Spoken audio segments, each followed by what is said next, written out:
ruas da cidade. Cada coisa que a gente se divertia antigamente, Pois é, né? tinha bibioquê, lembra disso? Não ouviu falar? Bibioquê. O que é? É uma peça, você dá um golpe assim. Ah, e ele cai em pé. Eu não sabia que chamava isso, mas pelo menos eu conheço por bibioquê. Pode ser que o nome seja... karaokê. Não, karaokê não. Bibioquê. Você chega e levanta assim, tem que encaixar aqui. Meu pai fala desse negócio que ele jogava. E conforme você era o as do negócio, você virava assim, sabe? E você disputava, e quantas vezes você encaixava aquela peça sobre a base. Era um negócio legal. Mas você falou de brincar no interior, você é da onde? Eu sou de Sertaneja, no Paraná. É perto de qual outra cidade? Sertaneja você tem ali, de um lado, do outro lado, Assis, que é São Paulo, e do outro você tem Cornélio Procópio. Cornélio, Londrina, essa região que está sertaneja ali. O norte velho do Paraná. E então ali na verdade, Sertaneja é o município, eu nasci num patrimônio chamado Paranagi, que quando eu me reporto assim, a sertaneja, eu falo do município, mas na verdade eu nasci em Paranagi, que é um distrito. Paranagi ainda hoje. Aliás, inclusive uma coisa muito importante, o prefeito de lá, o Gemison, me falou que em Paranagi, coisa que vai ser a primeira rock hotel, você vai, acho que deve ser... Hard rock? Hard rock, vai ser em Paranagi. Exatamente. Inclusive disse que vai ser ali o primeiro fora dos Estados Unidos, não sei se... o Hard Rock vai ser ali. Falei, poxa vida, então Paranagi vai ficar importante. Poxa. Mas o hotel ou um hotel. Restaurante? É um hotel, tal. Eu não sei. Mas lá é turístico, então? Não, vai se tornar turístico. Tem à beira de um rio chamado Tibagi. Sei. Do outro lado é 1º de Maio. Do lado de cá é Paranagi, sertaneja. E diz que ali vai ter o Hard Rock. Então eu estou aguardando. Inclusive já estão fazendo até uma entrada lá. Não escrito o meu nome, mas dizendo assim: oi, gente, você está em Paranagi. Sério? Olha que homenagem, hein? Eu falei, caramba, Paranagi está fazendo parte já do roteiro mundial aí, pois, com o Hard Rock realmente se oficializando com certeza. Então aí eu morei, além de sertaneja, eu morei em Cornélio Procópio durante um tempo e depois... Mas você brincava na rua em sertaneja? Em sertaneja. Sertaneja foi realmente o lugar que eu vivi a infância. Seus pais faziam o que da vida? Meu pai morreu quando eu tinha 4 anos. Então a minha mãe sai de Paranagi e vem viver com a minha avó, que é sua mãe, em sertaneja. E ali, ali a gente morou até 15 anos, até com 15 anos, 16, quando eu vim para o estado de São Paulo, Barra Bonita. Conhece Barra Bonita? Inclusa, exatamente, Barra Bonita. Mas com 4 anos, então você não... Não, com 4 anos, isso lá em sertaneja. Então, mas você não tem lembrança do seu pai, então... Por incrível que pareça, eu até conferi já nos documentos, sabe que eu tinha 4, 5 anos mesmo, né? E era isso mesmo, e eu tenho lembrança do meu pai. Você tem lembrança? Eu recordo do meu pai. Meu pai, ele era até era o proprietário da onde estava instalado Paranagi, sabe? E meu pai era uma pessoa que eu me lembro assim, não era um bom marido. Minha mãe até nem gosta de lembrar dele, por incrível que pareça. Mas, de qualquer forma, para mim ele era legal. Claro, né? Enquanto eu o conheci, enquanto eu me lembro dele poucas coisas, mas ele foi um cara, pelo menos diziam que ele gostava muito é aquele negócio de pai que gosta de menino homem, eles falam, né? Claro. A menina sempre um pouquinho... Isso antigamente, hoje não. Os homens preferiam ter um filho, né? Eu sei. Então aquela coisa, né? Tinha por mim um certo... E aí veio a minha irmã, mas eles tinha por mim um carinho, não sei se entre aspas maior ou não, mas aí depois ele morreu, nós mudamos para sertanejo para morar com a minha avó e aí fiquei até os 15, 16 anos quando vim para Barra Bonita. E o que você queria ser nessa idade? Já pensava em algumas profissões? Tinha a ver com radialista, alguma coisa? Vilela, quando eu tinha 9 anos, porque antes aquela coisa do curso primário, o primeiro ano era com 7, segundo e no 3º ano primário, por isso que eu digo para você que era com 9, no 3º ano primário eu fiz o primeiro com 7, o segundo com 8, o terceiro era o professor Luiz Fabretti. Eu não sei por cargas d'água que esse professor achou que eu poderia ser um locutor quando crescesse. Eu tinha 9 anos. Ele faz uma espécie de uma leitura com os demais alunos e quando chegou na minha vez, ele mandou eu parar, pediu uma salva de palmas e falou: olha, quando você crescer, se você quiser ser um locutor, você pode. E aquilo ficou na minha cabeça. Olha só. Eu disse que eu fazia a pontuação direito, que eu interpretava o texto direito.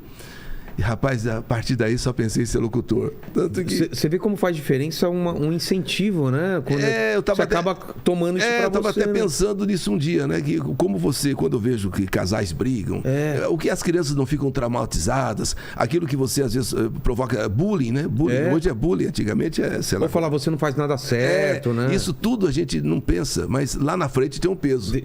Só um minutinho. Ô, Paquito, me perdoe, tá, Paquito? Cara, você é um ótimo profissional, cara. Você é um cara que um dia você vai ser você vai ser muito grande, muito cara. Obrigado pelo incentivo. Já tá, já vou mudar aqui os neurônios já estão registrando ali. Do Paquito aqui. Porque, olha, veja só, eu fui trabalhar numa loja de tecidos, porque a gente começava a trabalhar cedo também, quantos anos você...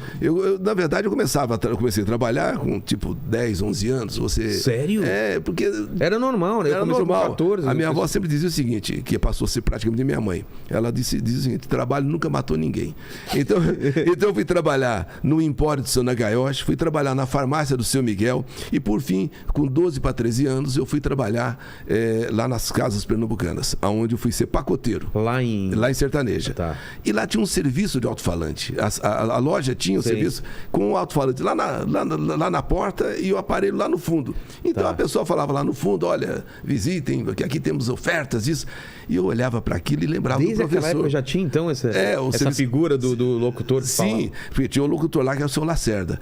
Aí um dia eu pedi, falando, vocês não deixam falar um pouquinho não, né? Aí, aquela coisa tal, me deixaram e falaram, sabe que você tem jeito de locutor mesmo? Isso. E você sem ter vergonha já começou a falar? Não, então? Tímido pra caramba, Tímido, mas é engraçado, na hora do microfone eu sempre me soltei um pouco mais. Fora do microfone, pelo amor de Deus, mas no microfone... Falando tipo na sessão de não sei o que, tá com ofertas... Exatamente, olha, você precisa vir conhecer a Popeline e tal. Venha conhecer o tecido tergal, a calça, lembra daquela senta, levanta? Não? Claro. Então eu anunciava aquelas roupas lá no serviço de alto-falante. E foi aí que eu mudei para Barra Bonita para ser sorveteiro, já que a minha mãe, nessas alturas, tinha casado novamente e tinha mudado para Barra Bonita para montar uma pequena indústria de sorvete, que existe até hoje lá em Barra Bonita. Aí eles precisavam de alguém, me levaram, eu estava com 16 anos. Cheguei lá, por incrível que pareça, uma outra professora cruzou o meu caminho. Eu precisava... Ia haver uma homenagem, né, para o Dia das Mães, e faltava alguém para ler uma poesia. E ela estava desesperada, porque o Dia das Mães estava chegando, a festa seria quinta-feira, já do domingo era o dia, e ela precisava de alguém para homenagear as mães, lendo aquela poesia, e foi de classe em classe, chegou na minha, ele que tem voz de locutor. Aí eu cheguei lá, fui ler a poesia, ao som de Tema de Lara. Eu comecei, mãe, e tal. Aí o pessoal falou, nossa, você é locutor mesmo. Aí ela falou assim, se você quiser eu te apresento na rádio. Falei, nossa, professora, há tanto tempo que eu penso nisso. E ela foi e me apresentou. Então você já pensava nessa possibilidade? Sim, desde o Paraná. Ser locutor, já que o professor botou na cabeça que podia ser locutor, não esqueci mais. Fiz o alto-falante lá em Sertaneja. Fui trabalhando em outros lugares, mas ficou com aquela coisa na cabeça. Eu voltei, né? quando eu fui então para Barra Bonita, tinha uma rádio, a Rádio Emissora da Barra, e ali eu fiz um teste, passei. Quantos anos você tinha? Até hoje. Lá eu estava com 16 para 17. É mesmo? Aí eu fiz o programa. E a voz era de adolescente ou já era uma voz? Não, já era uma voz forte. Já tinha uma voz forte. Lá no interior, lá no Paraná, que aquela troca de voz, né? Você fala fino, fala grosso. Tinha um cara que aqui no peito da gente, às vezes nessa época da puberdade, sei lá, fica duro e dói. E ele fazia assim, né? Fala que nem homem, rapaz. E apertava aqui, né? Ele ia lá na loja lá e eu ficava falando meio fino, meio grosso, porque ele falava, fala como. E apertava. Puta, olha, eu vou dizer pra você. Mas agora em Barra Bonita a voz já estava definida. Já estava definida. E aí eu comecei a fazer o programa. Fazendo já um programa ou fazendo não, programa? Porque o interior não queria mais que alguém fizesse algum horário ali. Eu fui fazer esse horário. Uma hora, e o que me chamou a atenção foi que quando eu terminei o programa, desci e encontro uma colega de escola, ela me falou, poxa, acabei de te ouvir no rádio. Eu falei, é mesmo? Engraçado, você fala sorrindo. E eu falei, pô, eu falo sorrindo? Eu tava te ouvindo, mas você fala sorrindo, meio dando risada. Aí que eu descobri que eu falava sorrindo. Você vê? E eu querendo falar que nem aqueles locutores, né? Aquela coisa... Eu tinha um ídolo que eu cultuava, assim, era o Hélio Ribeiro. Não sei se você já ouviu falar. Não. Hélio Ribeiro era o vozeirão. E foi um ídolo, assim, do rádio naqueles anos 70, 60 para 70. E ele fazia que tipo de programa? Não, o seu correspondente musical, sabe? Hélio Ribeiro. Com a voz. Mas vozeirão mesmo. Sei. E eu, então, eu tinha nessas pessoas, assim, o modelo. De repente a mulher fala que eu falava sorrindo, a moça, e foi aí a minha grande, vamos dizer, minha grande diferença para os demais na época. Sim.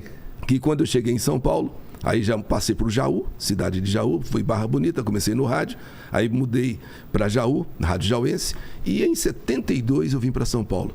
E foi isso que fez a diferença, justamente falar sorrindo. Porque naqueles tempos, São Paulo da Garoa, pessoal, todo mundo dizia sisudo, carrancudo, e de repente surgiu no rádio lá um cara, eu ainda não falava oi gente ainda, mas tava lá, vamos acordar pessoal, olha a hora. Esse cara é doido, 5 horas da manhã, falando, dando risada, falando sorrindo. O que é isso? Que felicidade, né? É essa, né? Então, isso aí foi um diferencial que me abriu as portas, por incrível que pareça. E isso era seu jeito mesmo de ser? Era o meu jeito. Você não estava forçando? Não, eu não sabia. Eu realmente não sabia que falava sorrindo. E, no entanto... Aí foi aquele cara alegre de madrugada. Mas em São Paulo como que foi a chegada? Você tinha um lugar para ficar aqui? Não, eu cheguei para trabalhar na rodoviária de São Paulo. Ah, é? Um colega, amigo de um Onde amigo. era naquela época? Ali na Duque de Caxias. Tá. Ali no final da Duque de Caxias, perto da Júlio Prestes, ali era a grande rodoviária de São Paulo. Perto da Estação da Luz? Lá Exatamente, era ali mesmo. Era grande... Ainda tem uma estação lá, ali né? tem Estação da Luz, tem Estação a Júlio Prestes, mas não rodoviária mesmo. Não tem uma rodoviária. Mas... E um colega meu, lá do interior, lá de Jaú, falou, olha, eu tenho um amigo que está deixando de anunciar as partidas de ônibus lá na rodoviária. Você não quer ir trabalhar lá? Eu, no interior, falei, olha, puxa vida, podemos voltar em São Paulo. E vim uma semana, não saí da rodoviária, acertei com o cara, peguei o ônibus de voltas e não conheci São Paulo. E você só veio... Só para falar com o cara, para dizer assim, olha, você está saindo então, é verdade? Olha, é verdade, semana que vem tu... Então, aí acertei a minha chegada ali na semana que vem, tipo, na outra semana. Sim. E quando eu volto na outra semana, ele falou, eu não vou sair mais, não deu certo. Cara do céu, eu fiquei... Falei, agora, que eu me despedi da minha mãe. Minha mãe falou assim, olha, você vai fazer o que em São Paulo? Aqui você tem roupa lavada, aqui você tem comida. Pô, mas... Aí eu falei, caramba, mas agora não vou voltar pro interior. Aí eu, em São Paulo, tentei me virar. Eu vim com uma mala bem pequenininha, uma mala até de papelão, aquela que se chovesse ia desfazer, né? E um detalhe que minha mãe falou, tinha muito medo de São Paulo, na cabeça dela, que as pessoas, tinha tanta gente assim, meio malandra em São Paulo, que quando você visse, já tinha roubado você. Então ela fez um bolsinho por dentro da calça e colocou 2 notas de 100 cruzeiro. Poxa. E foi com esse dinheiro que eu falei, com esse dinheiro que tem que me virar. Toda hora eu passava a mão assim, né? O dinheiro ainda continua aqui. Aí arranjei uma república, ali na Brigadeiro Luiz Antônio, aonde hoje é Ibero, a Universidade de Ibero, ali era uma pensão, era uma casa e tinha vários quartos alugados para rapazes. Eu fui morar ali na pensão, na República, com mais 5 pessoas, eram 6 num quarto só. E eu aí arranjei um emprego na Rádio São Paulo, que era uma rádio de novelas, em 72, que era uma rádio